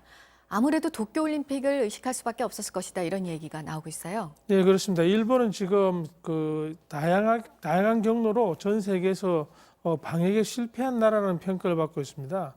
특히 그 다이아몬드 프린세스호가 요코하마항에 기항했을 때 즉각 조치를 제대로 하지 않아 가지고 거기서 대량으로 사고가 난 건 물론이고요. 그리고 일본 내에서도 지역사회 감염이 아주 확산하고 있습니다. 특히 일본의 대표적인 관광지인 홋카이도에서 감염이 계속 나오고 있어 가지고 일본 입장에서는 지금 그 일본과 외국의 교류가 아니고 일본 자체 문제로 올림픽에 큰 영향을 받지 않는가 이런 지적이 나오고 있습니다. 그렇기 때문에 이런 걸 외국어로 한국, 일본으로 그 원인을 넘기기 위한 그런 조치가 아닌가 생각할 수 있고요. 네. 그리고 일본에서 아베 총리의 지지층인 그 구측에서 계속적으로 국경을 닫아라. 특히 이제 중국하고 한국에서 오는 사람들을 막아라. 네. 그런 주장을 펼쳐왔는데 거기에 부응해서 지지층을 결집하려는 그런 정치적인 의도도 의심받고 있습니다. 네. 뭐 가뜩이나 일본 가는 우리나라 사람이 별로 없던 상태에서 이런 조치를 취하면 어쨌든 일본으로서는 관광객이 중국도 그렇고요. 줄어드는 효과를 감안할 수밖에 없는데도 그걸 생각하겠다. 올림픽을 생각한다면 이런 의미일까요? 네, 올림픽은 아베 총리로서는 하나의 인류의 재전이라기보다도 올해 그 올림픽을 치르고 그리고 이제 중의원 선거에서 압도적인 그 지지를 받고 그런 다음에 개헌을 해서 전쟁할 수 있는 일본, 아베 총리 용어로는 정상 국가로 가는 그런 이제 일련의 정치적인 과정을 계획을 하고 있었던 거죠. 여기에서 지금 그 도쿄 올림픽부터 일단 문제가 생기니까 여기에 대해서 자신에 대한 비난, 정권의 이제 방역 실패에 대한 비난을 외국으로 이제 돌리자는 그런 느낌이 아주 강해 보입니다. 네. 우리 정부에 대한 또 목소리도 있었습니다. 그러니까 좀 중국과 비교를 해서요. 중국도 여러 지역에서 입국 제한 조치를 취하고 있는데 왜 일본에 대해서만 이렇게 맞대응 조치를 취하는 것이냐. 그래서 청와대가 어제 또 한번 이제 입장을 밝혔는데 일본의 조치가 먼저 과잉이었다 이런 입장이었어요. 지금 서로가 이제 서로를 비난하는 상황인데요. 지금은 그 비난하다기보다도 방역에 대한 어떤 해결 방법을 찾고 공동 협력을 모색하면서 지금 이 위기를 계기로 오히려 더욱더 이제 돈독할 관계를 찾을 그런 협력 모델을 이제 모색해야 되는데 이렇게 서로 이제 부딪히는 건 굉장히 좀 유감일 수밖에 없겠습니다. 네. 외교부도 우리의 이번 이 대응 조치가 절제된 대응 조치다 이렇게 말을 했습니다. 여기에 대해서 어떻게 생각하세요? 절제된 대응 조치다. 지금 뭐 서로 절제한 흔적들이 있죠. 지금 그 예를 들어서 특정 그 국가 국민을 입국을 막는 거는 그건 사실상 이제 혐오고 차별입니다. 그런데 그런 조치를 하지 않고 그 나라를 경유해서 오는 어떠한 국적의 사람이라도 전부 이런 조치를 취하면서 강력한 검역을 하겠다고 얘기를 하고 있기 때문에 그런 점에서는 굉장히 지금 그 외교적이고 정상적이고 뭐 자제를 한다고도 볼 수가 있는데요. 자제를 조금 더 했으면 양측이다. 네. 더 좋지 않았을까 그런 생각을 합니다. 네. 일본의 입국 제한 조치는 이달 말까지 이제 적용이 됩니다. 이게 또 연장이 만약에 된다면 우리도 또 어떻게 나올까 어떻게 될지도 또 모르는 상황이고 일본이 어떻게 할까요? 이번 달까지 적용된 이 기간을 또 연장하는 것까지도 갈까요? 어떻게 예상하세요? 상황을 봐야 되는데요. 지금 우리는 그 확진자 숫자가 조금씩 줄고 있습니다. 대신에 지금 전 세계적으로 보면은 이탈리아가 지금 확진자 숫자가 한국을 넘어서서 세계 2위가 됐거든요.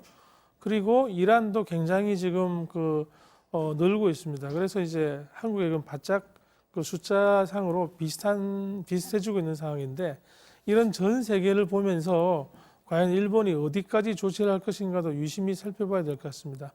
그리고 일본이 함부로 연장을 한다고 하면은 이 자체가 이제 정치적인 어떤 의도에 의한 것이라는 비난을 한국에서뿐만 아니고 일본에서도 이미 받고 있습니다. 네. 그런 의도가 의심된다는 얘기들을 하고 있으니까 아베 총리로서도 정치적 부담을 느끼지 않을 수가 없겠습니다. 그러니까 일본 내에서도 이 조치가 좀 정치적인 부분이 있다 이런 의견이 나오고 있다는 말씀이신 거죠? 그런 거 일본 신문에서는 그런 지적들이 굉장히 많고요. 특히 어떤 절차상 부분에서 총리실이 주관해서 굉장히 강하게 밀어서 이 다른 부처 간에 서로 이제 조율도 되지 않고 뭐 한국에 대해서 사전 통보도 제대로 없었다.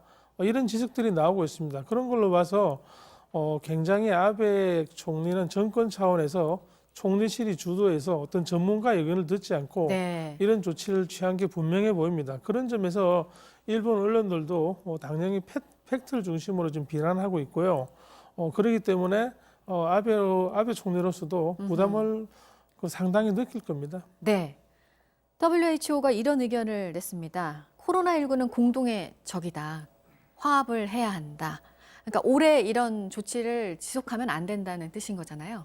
그렇죠. 지금 인류가 안고 있는 한국과 일본이 동시에 안고 있는 중국까지 합쳐서 그런 과제는 코로나의 확산을 더 이상 되지 않게 막고 바이러스를 상대로 한 인류의 전쟁에서 이기는 건데 지금 너무 정치가 개입돼서 국내 정치뿐만 아니고 국제 정치까지 개입돼서 방역에 오히려 방해가 되고 있지 않은가 그런 생각들을 하는 분들이 많아 보입니다. 네. 여기까지 듣도록 하겠습니다. 최인택 중앙일보 국제전문 기자였습니다. 잘 들었습니다. 네, 오늘 아침 들어온 속보가 또 한 가지 있는데요. 북한의 발사체 발사 소식이 오늘 아침에 또 전해졌습니다. 보도국 연결해서 알아보도록 하겠습니다. 안태훈 기자 자세한 소식 전해주시죠. 네, 일단 우리 합동참모본부가 밝힌 내용은 북한이 미상의 발사체를 발사했다라는 것, 이것이 전부입니다. 어디서 발사했는지 정확하게 몇 시에 발사한 것인지 이것에 대해서는 아직 추가적인 정보가 전해지지 않고 있습니다. 앞서 북한은 지난 2일이었죠. 낮 12시 37분쯤에 원산 인근에서 동해 북동 방향으로 단거리 미사일로 추정되는 발사체 2발을 발사했습니다. 이에 대해서 그 다음 날 북한 매체는 방사포다라고 언급한 바 있습니다. 그러면서 청와대가 이것에 대해서 민감한 반응을 보이자 재차 응수하는 듯한 그런 반박 자료를 내기도 했습니다. 반박 담화를 김여정 노동당 제1부부장이 직접 발표한 바 있습니다. 네, 그리고 코로나19와 관련해서는 미국에서 지금 확진자가 계속 늘어서 500명을 넘어섰다는 소식이 또 오늘 아침에 전해졌습니다. 미국의 코로나19 검사 능력이 왜 뒤처지냐는 지적에 담당자가 기술적 결함을 말을 했다고요? 네, 초반에는 요약해서 말씀드리면 초반에는 공공기관 위주로 검사가 이루어지다 보니까 좀 미흡했다라는 것이었습니다. 좀 구체적으로 말씀드리면 미 국립보건원 산하 전염병 연구소장이 언론에 나와서 한 말인데요.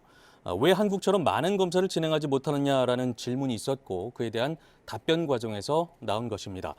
이에 대해서 앤서니 파우치 소장은 발병 대응 초기에 기술적 결함이 있었다. 어떤 결함인지는 구체적인 언급은 하지 않았습니다만 초기에는 공공기관 중심으로 검사가 이루어져서 검사 자체가 원활하지 못했다라는 것입니다. 지금은 민간 부문을 참여시켜서 미 동부 현지 시간 기준으로 9일까지 40만 건의 검사가 추가로 이루어질 것이다라고 덧붙이기도 했습니다. 네, 끝으로 중동 지역 코로나19 상황 짚어드리겠습니다. 8일 현지 시간으로요. 8일이고요. 중동 각국의 보건당국과 언론 보도를 종합하면 코로나19 확진자는 6,992명으로 잠정 집계됐습니다. 사흘 전인 5일보다 배 가까이 늘어난 셈입니다. 사망자는 이란에서 하루 새 49명이 숨져서 194명이 됐고요. 이라크 6명, 이집트 1명을 합하면 201명으로 증가했습니다. 네, 그리고 중동에서 확인된 코로나19 확진자의 94%는 이란이 차지하고 있는 것으로 집계되고 있습니다. 네, 지금까지 아침엔 지금 JTBC 안태훈입니다. 맞짱 토론 시간입니다. 오늘은 4.15 총선이 37일 앞으로 다가온 가운데 마무리 수순에 들어간 여야 공천 상황 살펴보겠습니다. 범여권에서 추진되고 있는 비례대표용 연합정당도 짚어보겠습니다. 먼저 출연자들을 소개해드립니다. 제 오른쪽입니다. 최창렬 용인대 교양학부 교수 나오셨습니다. 안녕하세요. 안녕하십니까? 네. 그리고 제 왼쪽입니다. 신율 명지대 정치외교학과 교수입니다. 네, 안녕하세요. 네. 더불어민주당이 어제 최고위원 회의를 열고 비례대표용 연합정당 참여 여부를 논의했습니다. 하지만 최종 결론을 내리지 못했고 전당원 투표에 맡기기로 했습니다. 총선에서 승리하는 것이 우선이라는 현실론과 명분만 잃고 역풍을 맞을 것이라는 원칙론이 충돌하고 있습니다. 토론 시작하겠습니다. 네, 어제 민주당이 최고위원 회의를 했는데 결론을 내리지 못했고요. 전당원 투표로 맡기기로 했는데 이거 어떻게 보세요, 최 교수님? 일단 이제 통합당에서 미래한국당을 만들었단 말이에요. 네. 비례정당. 거기에 대한 이제 비판이 많았죠. 특히 민주당도 비판을 많이 했고, 뭐 일반론적으로도 이제 비판을 받을 만한 측면이 충분히 많죠. 위성정당이다, 뭐 이제 이른바 꼼수정당이다 이런 비판을 많이 받았는데 민주당도 일단 이제 그 표 계산을 해보면 만약에 비례정당을 만들지 않으면 거의 미래한국당이 저기 그 비례 의석의 상당 부분을 가져가게 될 수밖에 없는 상황이거든요. 명분론을 본다면, 그리고 원칙적인 관점에서 본다면 비례정당을 안 만드는 게 맞는데 일당을 뺏기게 생겼으니까 지금 이런 논란이 있는 거거든요. 근데 아무튼 결국은 당원 투표에 맡기기로 한 것이 만약에 안 되더라도 할 수 없는 것이고 당원 투표에서 그걸 만약에 이제 비례연합정당을 만드는 쪽으로 결론이 내려지면 명분이 일단 있을 것 같아요.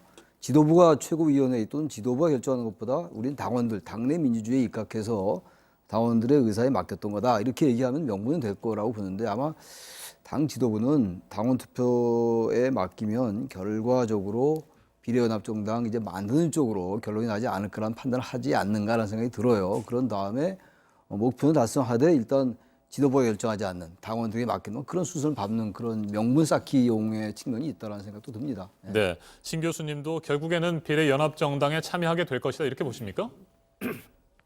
예, 근데 이제 비례연합정당이라고 네. 말씀을 하셨는데 그 연합의 범위가 어떻게 될지는 그거는 전 좀 모르겠어요. 근데 지금 최 교수님이 말씀하신 대로 일단은 전 그래요. 그 명분적으로 두 가지 측면이 사실 있습니다. 그게 뭐냐면 지금 최고위에서 예를 들자면 이 위성정당을 만들겠다라고 결정할 수 있는 권한이 있느냐라는데 어떤 또 다른 어떤 예의가 나올 수가 있거든요. 그런 얘기를 미리 차단한다는 명분이 될 수도 있어요. 전당원 투표라는 게. 네. 그리고 두 번째로는 사실 본인들이 얘기해 놓은 게 있거든요. 여태까지 위성정당이라는 거에 대해서. 그렇기 때문에 본인들이 그거를 하루아침에 말을 뒤집는다는 것도 사실 본인들 입장에서 볼 땐 좀 겸연쩍은 일이고, 그러니까 이제 전당원 투표라는 형식을 통해서 실제로 비례 위성정당을 만드는 수순으로 들어갈 것이다라는 저도 이제 그렇게 생각은 합니다. 근데 제가 이 위성정당 본인들은 아니라고 얘기를 하는데 제가 볼 땐 연합정당이라 하더라도 연합 위성정당이지 네. 뭐가 다르겠어요, 사실은. 근데 지금 아까 연합정당이라고 말씀하셨는데 지금 일단 정의당은 안 들어가겠다는 거 아닙니까? 정의당이 안 들어가고 실제적으로 4+1에서 지금 소위 말하는 세계정당이 합한 민생당 같은 경우에 이제 어떻게 될지는 모르겠습니다만 일단 정의당이 안 들어간다라고 얘기를 한다면 제가 볼 때는 상당 부분 좀 어려움에 빠질 가능성이 굉장히 높다라는 생각이 드는 건 사실이죠. 그래서 연합이라고 얘기를 했을 때 그 연합이 어디까지를 얘기를 하는 연합이냐. 경우에 따라서는 민주당이 과대한 비중을 차지한 이른바 좀 반쪽짜리 아니면 4분의 1쪽짜리의 연합 정당이라는 얘기를 들을 가능성이 있죠. 네. 말씀하신 대로 정의당은 절대 비례연합정당에 참여하지 않겠다면서 특별 결의문까지 냈습니다. 실제로 민주당 당원들이 최종적으로 결정하겠습니다만 민주당의 최종 결정에 정의당이 현재 의지라든지 태도가 영향을 미칠 것으로 보십니까? 아니면 큰 변수가 되지 못한다고 보십니까? 이게 당원 투표이기 때문에 저는 큰 영향을 못 미칠 것 같아요. 지금 전반적인 길이로 볼 때는 뭐 신 교수님 지적이 맞고 비판받을 점이 많은데 아무튼 의석의 문제란 말이에요 지금. 그래서 정의당이 참여하지 않는다 하더라도 정의당도 정의당 나름대로의 표 계산이 있을 겁니다 아마. 지금 만약에 참여하지 않으면 비례연합정당이 안 생기면 이른바 비례연합정당이 안 생기면 민주당이 7석, 이제 최근의 여론조사를 감안해 볼 때 정당 지지도를 감안해 볼 때 민주당이 한 7석 정도, 통합당이 27석 정도, 정의당이 13석 이렇게 나온다고 그래요. 뭐 딱 이렇게 떨어지는 않겠습니다. 이게 이제 47석이에요. 다른 정당은 전혀 이제 들어갈 구석이 없는 거죠. 이런 계산과 만약에 비례당을 만들 때 정의당이 몇 석을 차지할 것이냐. 다시 말하면 연합정당이기 때문에 거기 여러 정당이 들어올 겁니다. 미래당도 들어올 것이고 녹색당도 들어올 공산이 있고 또 원래 이 제안이 나온 게 정치개혁연합이라는 그 외곽단체에서 나온 거거든요. 그러니까 정치개혁연합에 민주당이 참여하냐의 문제입니다. 이게 지금. 그렇죠. 엄밀하게 따지면 민주당이 이걸 제안했는데 거기에 다른 정당이 들어오는 게 아니라 민주당이 애당초 이 발상을 제안한 것이 아니고 정치개혁연합에서 이 안을 제시하고 거기에 이제 민주당이 참여하냐 여부를 가지고 생각하는 거거든요. 거기서 미래당은 이제 들어오겠다는 얘기를 했고, 그래서 정의당은 글쎄 정의당이 만약 들어오면은 지역구가 뭐 많이 받지는 않을다 하더라도 지역구 영향을 받는다는 생각을 하겠죠 정의당으로서는. 왜냐하면 정의당이 어쨌든 진보 정당으로서 원칙을 추구했던 정당인데 이건 어쨌든 간에 편법이라는 비판에서 자유롭게 어렵거든요. 그 연합정당이 됐건 미래통합당은 말할 것도 없고 그런 점에서 정의당이 참여 안 할 가능성이 높은데 그렇다고 해도 당원 투표에 비례당에 참여하지 말자라는 결론을 내리질 것 같지는 않거든요. 아까 말씀처럼. 저는 그래서 이것이 명분의 문제거든요. 결국 명분의 문제고 현실의 문제인데 결국은 그 딜레마가 있는 거예요. 민주당이. 딜레마에서 결국은 이제 당원 투표로 넘긴 거다라고 일단 생각이 듭니다. 네. 지난해 준연동형 비례대표제가 최종적으로 결정되기까지 굉장히 많은 일들이 있지 않았습니까? 고소고발 사건도 있었고요. 뭐 국회에서 굉장히 많은 논란들도 발생했습니다. 자, 그런 절차들을 거쳐서 결정된 준연동형 비례대표제인데 이렇게 된다면 과연 그 취지나 그 목표는 어떻게 되는 것이냐 이 부분을 우리가 짚지 않을 수 없을 것 같습니다, 신 교수님. 그게요. 네. 그 지금 이제 제가 최 교수님 말씀하신데 이제 좀 더 보완을 한다면 사실 이 진보의 기둥은 전 2개라고 봐요. 뭐냐면 도덕성과 명분이거든요. 그런데 실제적으로 정의당의 입장에서 볼 때 이제 그걸 택하겠다는 건 것 같아요. 그런데 이게 사실은 원래대로 이게 좀 그 선거법 개정할 때 본인들이 얘기했던 것을 지킨다라는 의미에서는 최재성 의원, 더불어민주당 최재성 의원이 얘기한 대로 민주당이 비례 후보를 내지 않고 정의당을 밀어주는 대신 지역구에서 소위 말하는 선거 연대를 해가지고 좀 될 만한 사람을 정의당과 민주당이 서로 이 연대하는 차원에서 이 후보 단일화 같은 것을 하는 것이 훨씬 낫다라는 주장. 전 이렇게 되면 사실은 그 명분과 정의당의 입장이라든지 여러 가지의 긍정적인 역할을 할 수 있다라고 생각은 하는데 그런데 이제 민주당 지도부는 생각이 좀 다른 것 같아요. 제가 볼 때에는 그렇기 때문에 뭐 형식적으로는 이제 그 외부에서 하는 이게 들어가는 형식입니다만 어쨌든 제가 볼 때에는 거기에 민주당이 참여하게 됐을 경우에는 명분상으로는 뭐 굉장히 밀릴 수밖에 없는 거고 그리고 이제 그 지금 말씀하신 대로 원래 취지를 살릴 수 있느냐 하는 그런 건데요.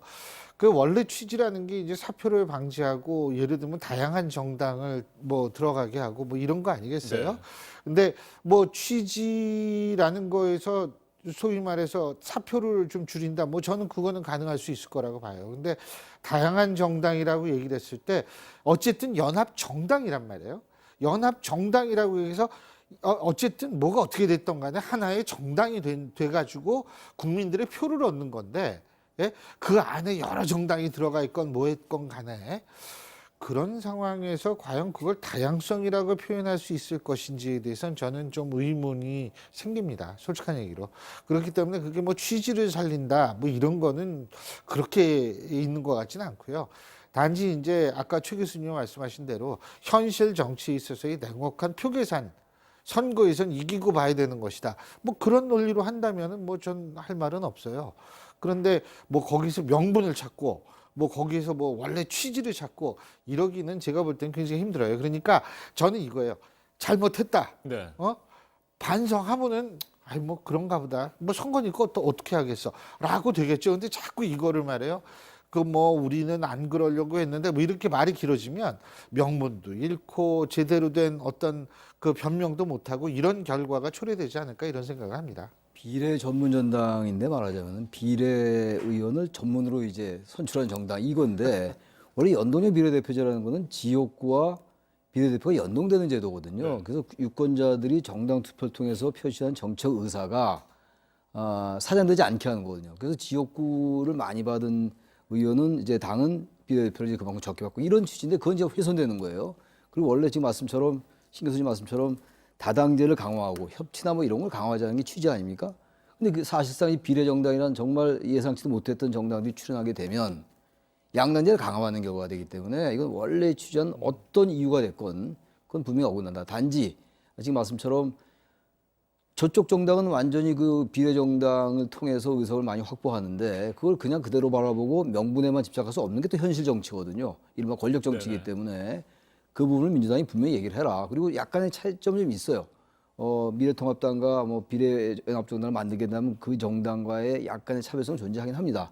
아까 말씀드린 것처럼 미래통합당은 의원을 보낸 거고 여기서 이제 지역구 의원을 보내서 이제 뭐 원내교섭단체 만들고 이런 생각은 안 하는 거기 때문에 약간의 차별성이 있다라고 생각하는데 그게 사실 본질적인 차이냐 이건 또 별개의 문제이긴 하죠. 네. 지난해 이후 뭐 최근까지도 이 맞짱 토론에서도 관련해서 토론을 많이 진행을 했었습니다. 준연동형 비례대표제의 실효성, 뭐 이게 꼭 필요하느냐, 뭐 찬반 토론도 많이 했었는데 여러 차례 민주당 인사들 나와서 얘기를 했던 것이 비례연합정당 절대 참여하지 않을 것이고 독자적으로 비례 위성정당도 만들지 않을 것이다. 뭐 누차 강조를 했습니다. 두고 봐라 절대 그런 일이 없을 것이다. 뭐로 만약에 그렇게 된다면 뭐 사과해라. 뭐 이런 얘기들도 상대 당에서 나왔었고요. 자, 그럼에도 불구하고 결국에 비례연합정당에 참여하는 결과가 된다고 한다면 무당층, 중도층의 표심이 가르지 않겠습니까? 이번 사태?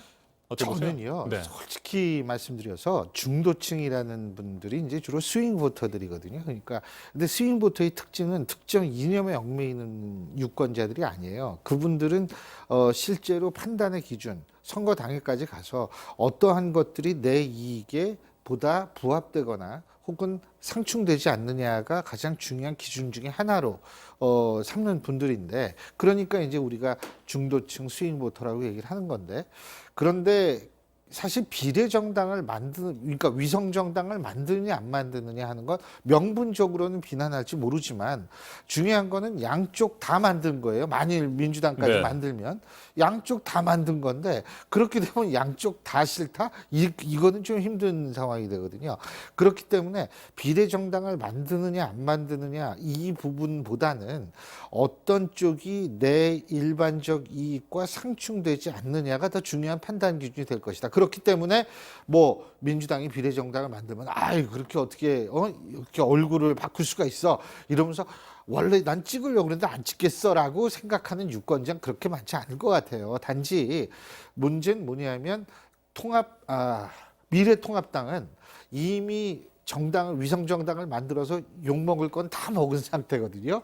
그리고 어느 정도 준비도 다 했고 그런데 이제 이 더불어민주당 쪽에서 위성정당을 만들 경우엔 이제부터 욕을 먹는 게 시작이고 지금 굉장히 짧은 시간 동안 어떻게 착착 준비하느냐 하는 문제가 사실 남아있고 아까 최창현 교수님께서 잠깐 지적해 주셨습니다만 실제로 거기에 현역 의원이 많지가 않으면 리스트에서 상당히 뒷부분에 차지할 텐데 거기에 있어서는 어떻게 할 것인가 이런 문제들이 이제 남아있거든요. 그리고 이제 뭐 본인들은 위성정당 아니라고 주장을 하지만 특정 정당에서 옮겨갈 경우에는 그건 어쩔 수가 없어요.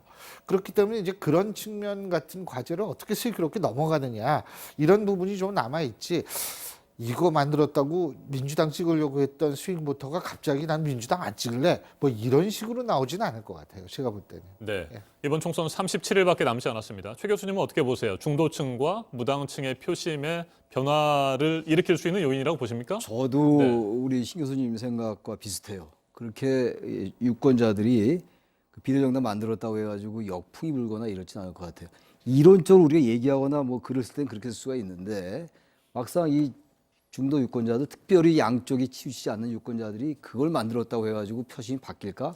일정 부분 바뀔 수 있을 겁니다. 근데 일정 부분 바뀌는 그런 마이너스적 요소가 있고 또 비례정당을 만들어서 받는 의석이 있을 거 아니겠어요? 어찌됐든 간에 분명히 있을 겁니다. 아마 양쪽 정당 다. 이걸 플러스 마이너스 계산해 볼 때 아마 정당들은 비례정당을 만듦으로써 얻는 의석이 더 많다라고 생각할 공산이 커요. 이미 그리고 그건 뭐 기정사실로 진행되고 있는 것이기 때문에 저도 이 자리에서 절대 그렇게 만들면 안 된다라고 주장하고 싶어요. 저도 뭐 그런 칼럼도 썼고 꼼수 정당 안 된다라고 썼지만 현실 정치라는 게 냉혹하기 때문에 그걸 막연하게 주장하기는 어렵다라는 생각이 드는 거고요. 마지막으로 드리고 싶은 말씀이 이 제도 이렇게 되면 이건 의미가 전혀 없다. 저도 연동형 비례대표제를 누구보다도 이제 주장을 하고 있던 사람입니다만 이렇게 결국 예상치도 못했던 그야말로 상상 이상의 제도를 만들어내잖아요. 우리나라 정당들이. 이건 정말 이 제도가 형해화되는 거거든요. 이거는 이번에 총선 끝나고 반드시 보완해야 됩니다. 이렇게 해가지고요, 이 제도 전혀 형해화되는 것이고 아주 무한한 그냥 그 꼼수만 계속 나올 수밖에 없다. 연합정당 또 나오는 거고 또 연합정당 만들어서 거기서 또 각자의 정당으로 복귀한다는 거 아닙니까? 이렇게 되면 정말 이거는 제도가 완전히 이건 의미가 없어지는 거죠. 이게요. 어차피 이번 총선 끝나면 이거 어차피 한시적인 거거든요, 이게. 그럼 뭐 보완한다고 얘기를 하는데 이거 보완이 아니라 저는 아예 그냥 허물고 다시 해야 되는 게 독일식처럼 하든지 철저하게 완전히 다 열어가지고 지역구도 못 없애면서 결국 지역구 없애지 못하기 때문에 이런 기형적인 현상이 나타나는 거거든요.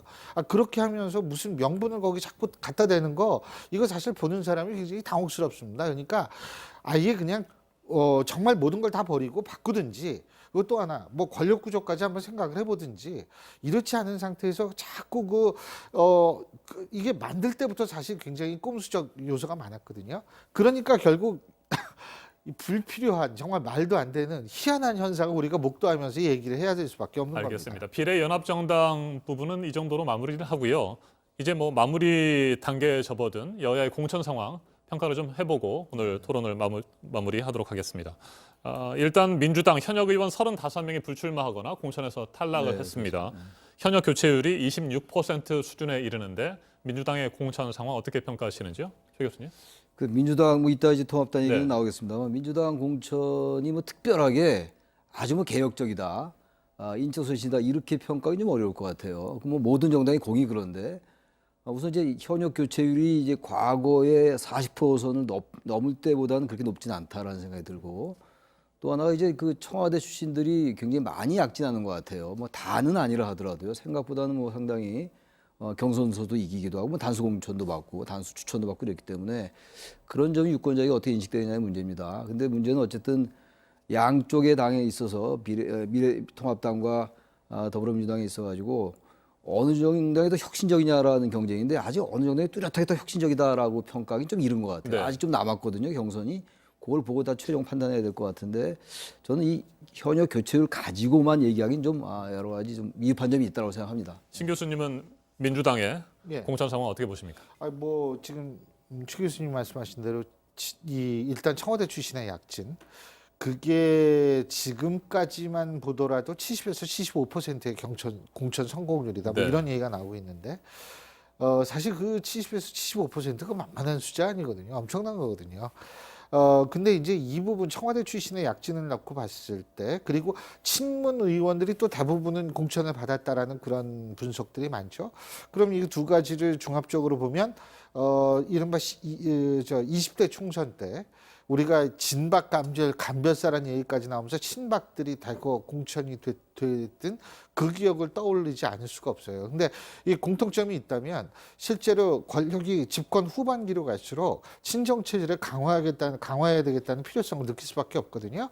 그러니까 박근혜 정권도 그렇고 현 정권도 그렇고 소위 말해서 친박 친문 인사들이 대거 등용이 되는 것인데 제가 볼 때 그런 측면에서 놓고 봤을 때에는 여러 가지 뭐 본인들은 다르다라고 현 정권 인사들이 주장을 하지만 실제적으로 봤을 때 이 정권의 속성에 아주 충실한 태도를 보이고 있다라는 측면에서 볼 때에는 과거 정권과 크게 다르지 않다. 이런 것을 보여주는 공천이라고 생각을 합니다. 네, 미래통합당의 상황도 짤막하게 살펴보도록 하겠습니다. 현역 의원 42명이 불출마를 선언하거나 공천에서 탈락했습니다. 현역 교체율 37%입니다. 어떻게 보세요? 이번에 통합당이 TK 지역에서는 상당히 처음엔 대단히 저조했는데 네. TK 지역에서 컷오프를 많이 했어요, 최근에. 근데 또 보면 말이죠.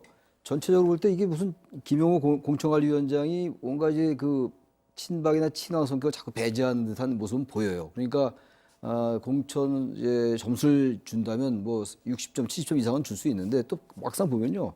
굉장히 강성 발언에다 수구적인 그런 태도 막말한 의원들이 또 공천받는 것도 있어요. 누구라고 거론하지 않겠습니다만. 그렇기 때문에 그런 부분들이 역시 이 공천의 기준이 모호하다. 어떤 면은 굉장히 또 정확하게 한 것 같은데 또 네. 역시 다른 것도 작용하는 거고 또 어떤 의원은 여러 번 당적을 옮긴 의원인데 굉장히 그 강성 발언하는 의원이 또 뭐 그 텃밭에서 공천도 받고 이런 것들을 볼 때는 썩 그렇게 좋은 요소를 매기긴 좀 어렵지 않느냐 이런 생각이 좀 듭니다. 네, 신 교수님도 평가를 좀 해주시죠. 간단히 얘기한다면 현역 의원 교체 비율 뭐 이것만 놓고 본다면은 뭐 많이 교체했다라고 얘기를 하는데 그 교체가 참신함을 주고 막 이런 교체였느냐 하면 이견이 얼마든지 나올 수 있는 상황이다.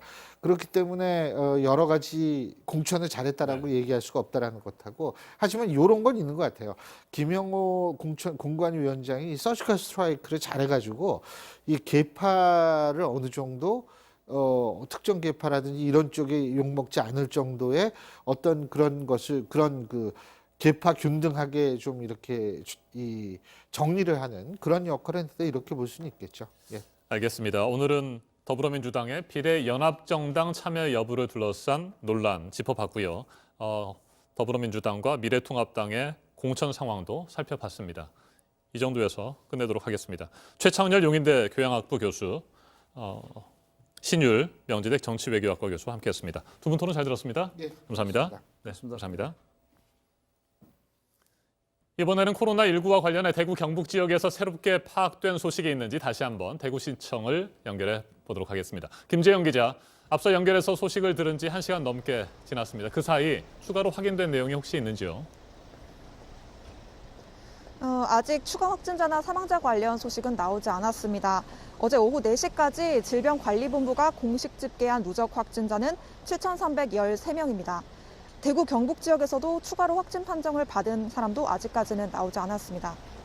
네, 어제는 대구의 60대 확진자 한 명이 생활치료센터 입소를 거부한 사례가 있었죠. 네, 어제 저녁 8시 20분쯤 경북대 생활치료센터로 이송되던 67살 여성 한 명이 센터에 입소하지 않겠다며 강하게 반발했습니다. 이 여성은 신천지 대구교회 교인으로 알려졌는데요. 보건당국은 이 여성이 센터에 머무르기를 거부하자 환자를 안정시키기 위해 대구 의료원으로 옮겼습니다. 이송 과정에서 이 여성은 소란을 피우며 구급차를 30m가량 이탈하기도 했습니다. 네, 병원을 빠져나갔던 해당 여성 어떻게 됐습니까? 네, 경찰에 따르면 구급대원이 이 여성을 설득해 다시 구급차에 승차시켰습니다. 이 여성은 구급차 안에서 대기하다 진정해 오늘 새벽 0시 50분쯤 대구 의료원에 입소했습니다. 대구시는 어제 이 여성을 업무방해와 감염병 예방법 위반 등 법적인 검토를 해 고발할 예정이라고 밝혔습니다. 네, 대구와 경북 지역의 확진자와 사망자 현황도 다시 한번 정리를 해보죠. 네, 어제 0시 기준으로 대구와 경북 지역 확진자는 6,462명입니다. 전체 확진자의 90% 수준인데요. 현재까지 확인된 사망자가 50명인데 그중 47명이 대구 경북 지역에서 나왔습니다. 지금까지 대구시청에서 JTBC 김재현입니다.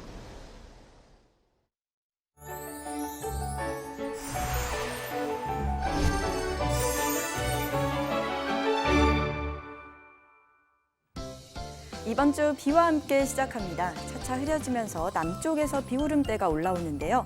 비는 오전에 제주에서 시작해 밤에는 충청 이남, 그리고 내일 새벽에는 전국으로 확대되겠습니다. 강원 영동과 제주에 50mm 이상 많은 양이 쏟아지겠고요. 그 밖에 충청 이남 지역에 최대 30, 서울 등 중북부 지역에 최대 10mm 정도 예상됩니다. 오늘 미세먼지도 기승입니다. 서쪽 지역에서 일평균 나쁨 수준 보이겠습니다. 낮 기온은 서울과 광주 16도, 대구가 15도로 어제보다 조금 낮겠고요. 북한도 최고 15도로 중부지방은 우리나라 비슷하겠습니다. 내일 비가 그치고 반짝 추위가 찾아옵니다. 기상정보였습니다. 아침엔 뉴스워치, 오늘 하루 관심을 가지고 지켜봐야 할, 기억해야 할 뉴스 끝으로 정리됩니다. 오늘 오전 0시부터 한국과 일본의 상호 입국 규제가 강화됐습니다. 코로나19 확산 방지를 이유로 일본 정부가 한국인들의 일본 입국을 사실상 금지했고 우리 정부도 일본인들의 한국 입국 규제를 강화했습니다. 일본인들의 비자 면제는 정지됐습니다. 이미 발급된 비자의 효력도 중단됐습니다. 일본인들이 한국 비자를 새롭게 발급받는 절차도 복잡해졌습니다. 국내 첫 확진자가 나오고 오늘 50일째입니다. 전체 확진자가 7,300명을 넘어선 가운데 서울 동대문구에서는 태어난 지 4주가 된 신생아가 코로나19에 감염된 것으로 확인됐습니다. 아빠가 확진자였고 이어서 엄마와 함께 확진 판정을 받았습니다. 가장 어린 확진자입니다. 오늘부터 마스크 오부제가 시행됩니다. 한 사람당 일주일에 2장씩 태어난 해 끝자리 수에 따라 정해진 요일에 마스크를 살 수 있습니다. 혼자서 마스크를 구입하기 어려운 2010년 이후에 태어난 어린이와 1940년 이전에 출생한 노인들의 경우 함께 사는 가족이 약국 등에서 대신 구매할 수 있습니다. 비례대표용 연합정당에 참여를 할지 최고위원회의에서 결론을 내리지 못한 민주당이 이번 주 중으로 전 당원의 의견을 모아서 결정하기로 했습니다. 이낙연 전 총리와 이해찬 대표를 포함한 최고위원 대부분이 연합정당 참여에 공감한 것으로 전해졌습니다. 오늘 전해드릴 소식은 여기까지입니다. 이상으로 JTBC 뉴스 아침엔 월요일 순서 모두 마치겠습니다. 건강한 하루 보내시기 바랍니다. 고맙습니다.